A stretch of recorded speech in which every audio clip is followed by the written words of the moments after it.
Ya, kita masih melanjutkan dialog berita Satu View dan di studio sudah hadir ini Abdul Razak Asri. Beliau adalah pemret dari Hukum Online. Selamat datang, Mas Razak. Ini terkait dari situs berita online yang palsu ini, bagaimana aksesnya atau mungkin awareness kepada masyarakat agar tidak lagi terkecoh oleh situs berita online ini? Oke, ini sebenarnya konsekuensi negatif yang sudah bisa diprediksi jauh-jauh hari ketika kebebasan informasi terangkat di publik gitu ya.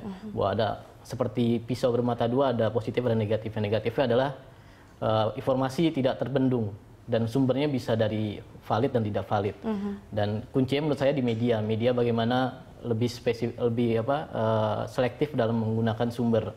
Kasus yang terakhir yang Ahmad Dhani itu membuktikan bahwa sumber informasi lewat media sosial juga berbahaya. Betul. Terus sekarang juga banyak situs berita online, situs berita yang palsu ternyata dibuat kadang-kadang untuk kepentingan tertentu, kepentingan sesaat seperti Pilpres kemarin. Tapi kemarin juga memang konten beritanya kebanyakan mengenai Pilpres ya, mengenai hasil pemilu, mengenai berita-berita yang lainnya begitu. Lalu tindakan pencegahan awareness sendiri dari Hukum Online agar tidak dipalsukan.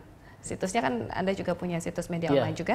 Yang penting sih kuncinya taat pada kode-kode jurnalistik, cover both side, verifikasi. Taat verifikasi itu paling penting. Jadi begitu dapat informasi kita harus verifikasi ke sumber yang paling dalam gitu. Apakah ini siapa pemiliknya dan lain-lain kita harus telusuri juga. Jangan melihat keseksian dari informasi itu akhirnya kita pakai yang palsu-palsu itu. Iya. Nah ini kalau kita lihat Mas Heru, awareness-nya sendiri dari internal Anda agar tidak dipalsukan situs berita online Anda begitu? Antisipasinya? Yang pertama, Indonesia punya pedoman media siber ya, itu yang sudah dirumuskan oleh Dewan Pers bersama waktu itu bersama pengelola media massa termasuk dari kami ya di portal kbr.com itu. Yang kedua, saya kira juga kita harus setia dengan yang namanya kode etik jurnalistik, karena kita menyebarluaskan informasi dengan bertanggung jawab, artinya kita juga harus mengikuti kaidah-kaidah yang ada. Itu yang prinsip dasar ya, prinsip dasar yang harus kita lakukan. Yang kedua, saya kira tetap berpatokan pada yang kita sebut nilai berita, nilai berita ya. Itu yang menjadi patokan kita. Apakah berita ini layak atau tidak ya? Itu di sana.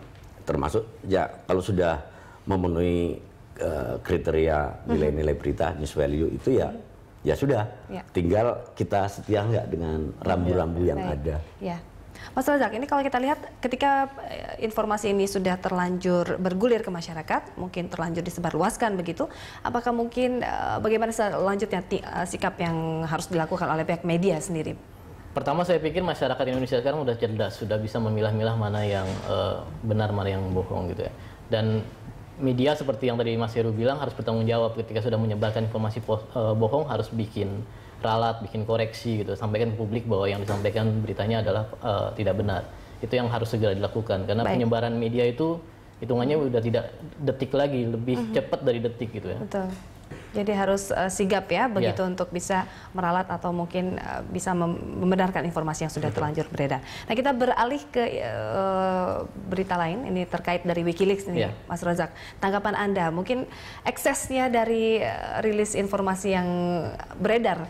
Ya, ini anugerah buat media dalam konteks liburan gitu ya, jadi ada berita jadinya. Tapi buat saya ini menariknya kalau kita balik ke pakem jurnalistik 5W1H, saya menarik 3W, when, why, who. Kapan ini muncul, siapa, dan kenapa. Saya pikir kita nggak bisa melepaskan dari momen Pilpres sekarang gitu ya. Kalau dari kapan sudah jelas, kemarin baru dilansir ya, akhir Juli, ketika masih ramai soal Pilpres. Who, ada orang-orang yang terkait Pilpres. Salah satu nama yang disebut selain SBY dan Megawati. Megawati adalah pemenang pemilu legislatif dan Pilpres. Terus why, ini why yang pertanyaan penting. Kenapa ini dimunculkan ketika lagi rame-ramenya Pilpres? Ini yang perlu diselidiki gitu ya.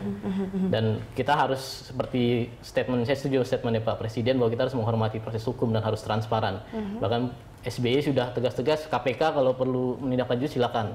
Nah, terkait hal itu, Mas Heru, KPK mungkin dengan Presiden SBY mempersilahkan begitu adanya investigatif lanjutan, ini akan seperti apa? Harus mungkin akan bisa terbuka Wikileaks memberikan informasi pada KPK begitu? Ya, saya kira karena yang informasi yang disampaikan melalui situs WikiLeaks itu menyebut kontraknya bernilai jutaan dolar, yaitu luar biasa besar.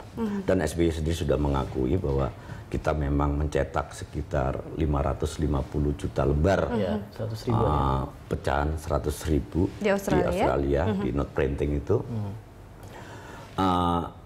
Dan juga ada nama-nama yang disebut SBY dan Megawati. Saya kira memang ini bisa jadi petunjuk awal, ya, petunjuk awal. Bisa terbukti, bisa tidak, bisa tidak. Dan memang betul bahwa apa kata SBY, yang namanya pencetakan uang itu memang domainnya Bank Sentral, domainnya dalam hal ini Bank Indonesia, Bank Indonesia. Jadi secara formal, secara hukum formal itu memang ada pemisahan.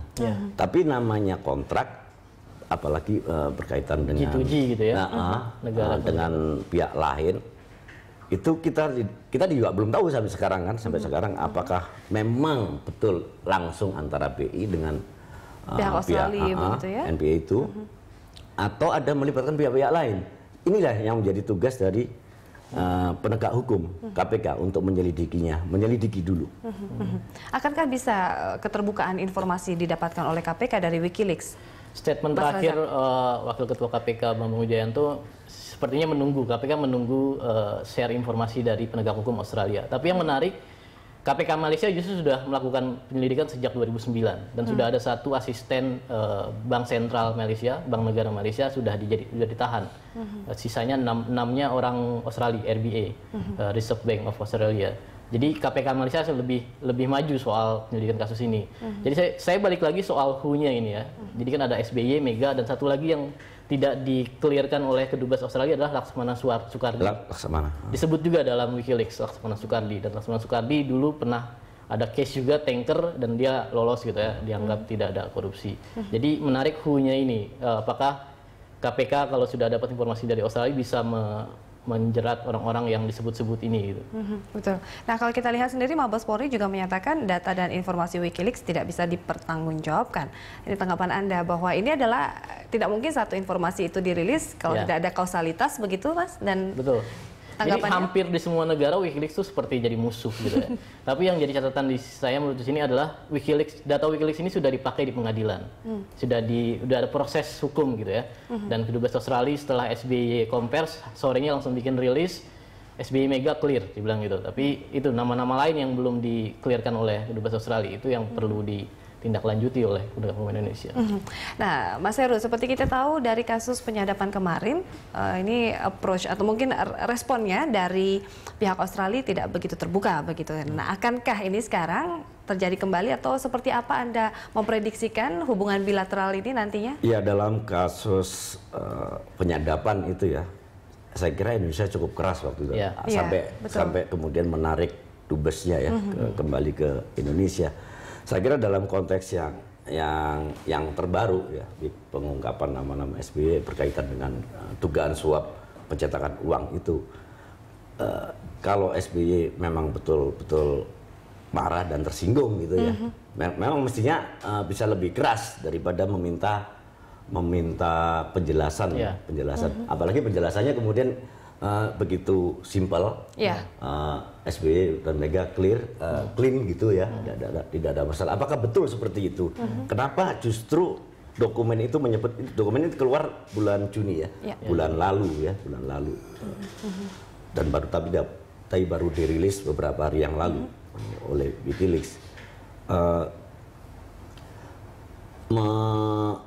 Ini menyangkut kedua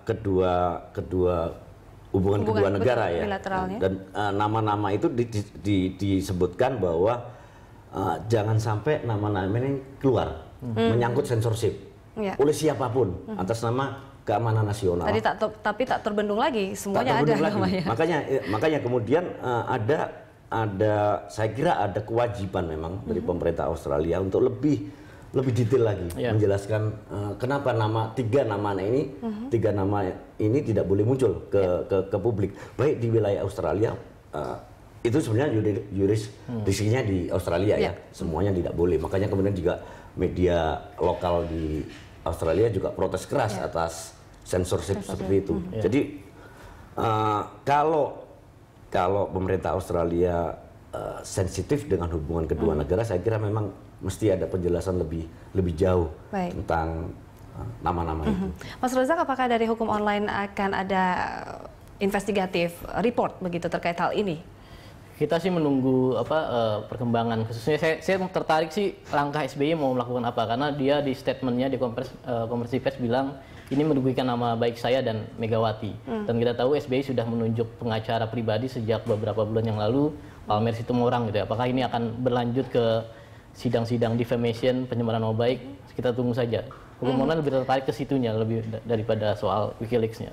Baik, ini kita harus jeda dulu. Mas Heru, Mas Razak, kami akan kembali. Tetaplah di Dialog Berita Satu View.